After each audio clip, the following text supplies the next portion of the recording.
incredible? That's an impossible question to answer because it depends on the discovery.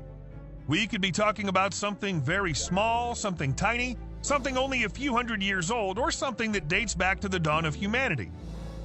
We only know an archaeological find is incredible when we see it. And you'll see some fantastic ones in this video. The islands of Indonesia haven't been explored by archaeologists quite as thoroughly as they ought to have been. Because of that, there's still much we don't know about some of the ancient sites on the island. As an example, let's look at the megalithic site of Archaeological on the island of Sumba. The island is covered in megalithic tombs, but Archaeological is the most striking of all the sites there. It's noted for the unusual carvings etched onto the sides of its many monuments. If the carvings have meanings, we've never been able to decipher them. Scientists have never been able to determine how old the site is, which adds to the sense of mystery here. The style and complexity of the graves strongly suggest that they're post-Neolithic. But that's as much as we're able to say. If radiocarbon tests were to be performed on the human remains here, that'd solve the riddle. But no such tests have been performed. The Archaeological people still live on the island today, and their king is happy to tell an oral version of their history to tourists. Speaking of complex ancient sites, here's the Qutub Minar complex in Marali, India.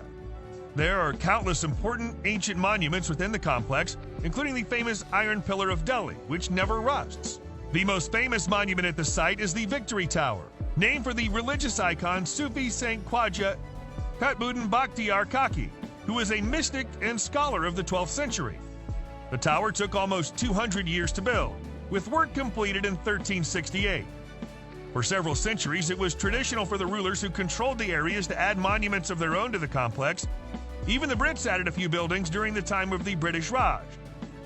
Aside from the Iron Pillar and the Victory Tower, other structures of note at the Qutub Minar complex include the Alai Darwaza Gate, the Alai Minar, and the Quwwat-ul-Islam Mosque, which was assembled from the broken remains of no fewer than 27 former Hindu and Jain temples. The entire complex now belongs to the Indian National Trust for Art and Cultural Heritage, which restores and maintains as many monuments as it can, and also arranges the annual Qutub Festival of Art and Music. The Arcisate treasure is so named because it was found close to the town of Arcisate in northern Italy in the year 1900. It's a hoard of high-quality Roman silver, and is considered to be among the best discoveries of its kind because of the completeness of the set and the standard of the craftsmanship that went into making it, along with the fact that it's so well preserved, it could almost be mistaken for new silverware, despite being around 2,100 years old. History doesn't record the name of the person who found the treasure, but the finder sold it to a man named Adolf Roger, who almost immediately sold it to the British Museum.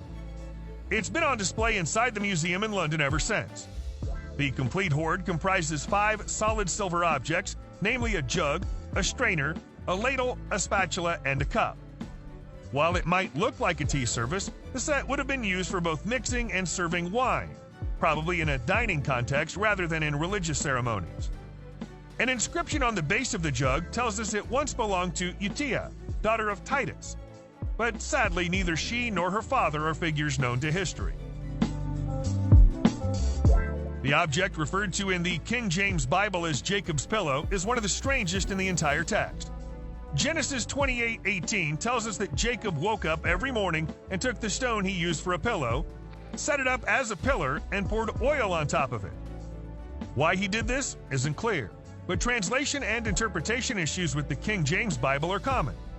To add to the confusion, the original Hebrew word used in the text is marashah, which could just as easily translate as hill or high place as it could to pillow.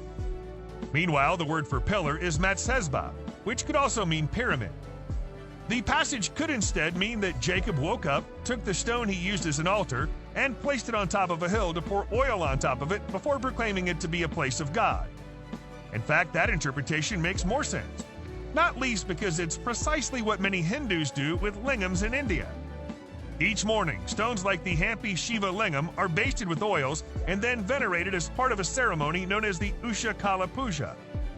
As much as the Jewish and Christian priesthood might not want to believe that the traditions described in the Old Testament are similar to beliefs held by ancient Hindus, the similarities are there for all to see.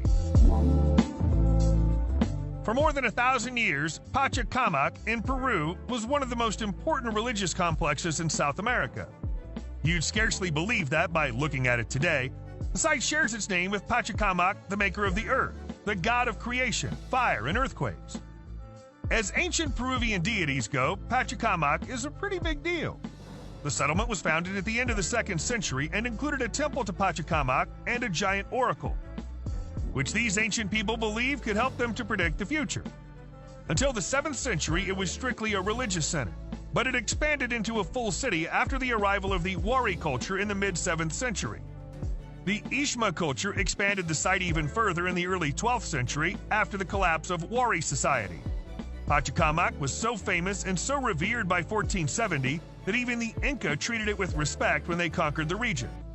They allowed the worship of the deity to continue independently of the Inca state religion, something they never did in any other territory they took by force.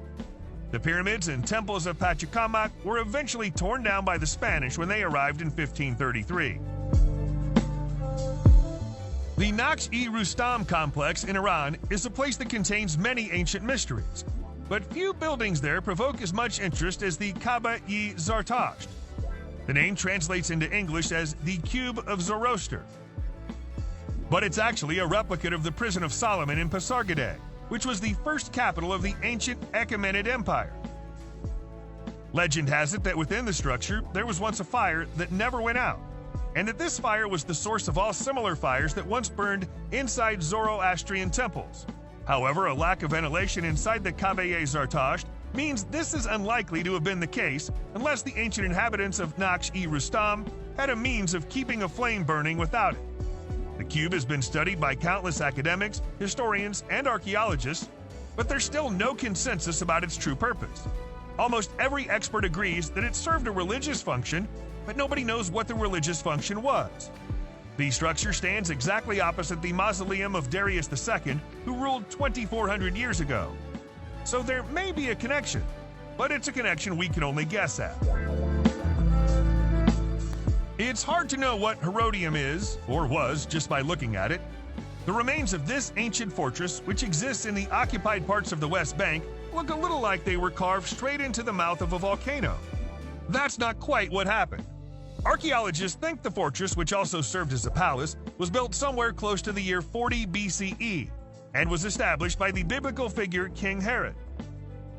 His forces had recently enjoyed a significant military victory in the region, and he wanted to consolidate his position.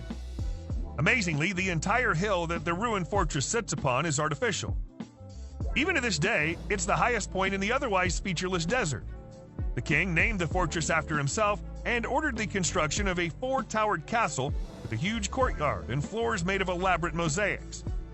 He even had a city built at the bottom of the hill purely so people could gaze up at his grand fortress in wonder. When Roman forces arrived in the region, they took an instant dislike to it and tore it to pieces in the year 71. There are 2 names for our next artifact, the Lady of Uruk and the Mask of Warka. Whatever you want to call it, it's an outstanding piece of sculpture and of history. The mask has been confirmed by scientific testing to be 5,100 years old, which makes it one of the earliest known artistic representations of the human face. It's made of carved marble and has been interpreted by historians as a representation of Inanna, the Mesopotamian goddess of sex, love, and power. Although only the mask still exists today, it's likely that it was once mounted on a much larger wooden cult image. However, it's difficult to say for sure because the Mask of Warka is simply without parallel in its period. We're lucky that the mask still exists at all here in the 2020s. It was looted shortly after the United States of America invaded Iraq in 2003, but was fortuitously recovered and eventually made its way back home, where it now sits in the collection of the National Museum of Iraq. It's possible that it was never intended to be a mask and might once have had shells to represent the whites of the eyes and lapis lazuli for pupils. But there's no way to prove that. We're heading back to England now to check out the Winchester Hoard, which was hailed as the first great British archaeological discovery of the 21st century when it was found by amateur metal detectorist Kevin Halls in a field in Winchester in late 2000.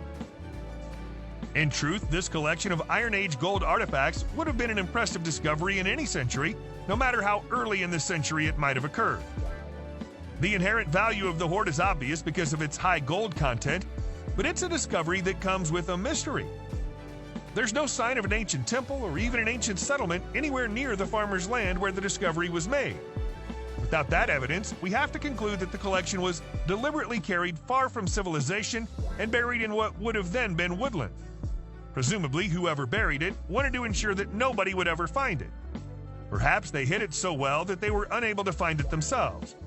The design of the pieces is typical of the Latin style that was popular more than 2,000 years ago and are some of the best examples of their kind. That goes some way to explaining why the total collection has been valued at more than $500,000. The Himalayas are considered by thousands of people to be a spiritual place and an area of divine mystery. Adding to the sense of mystery, they're also the home of the Himalayan Towers, also known as the star-shaped towers because of their strange architectural style. Standing over 100 feet tall, legend has it that these towers cannot be knocked down, not even by earthquakes that have struck the region over the centuries. Their construction style is inconsistent with the surrounding area, and there are puzzlingly few mentions of them in ancient Chinese and Himalayan texts. Attempts to perform carbon dating on them have provided inconsistent results, with estimates of their age ranging from between 500 and 1,800 years. As they're often found in the center of ancient villages, one theory is that they were built by the families who ruled those villages as a demonstration of their wealth and power. That might be a possible motivation, but it doesn't explain how people might have gone about building a complex star-shaped 100-foot-tall tower 1,800 years ago. Why would a practicing Jew have been wearing a seal ring bearing a depiction of the ancient Greek god Apollo 2,000 years ago?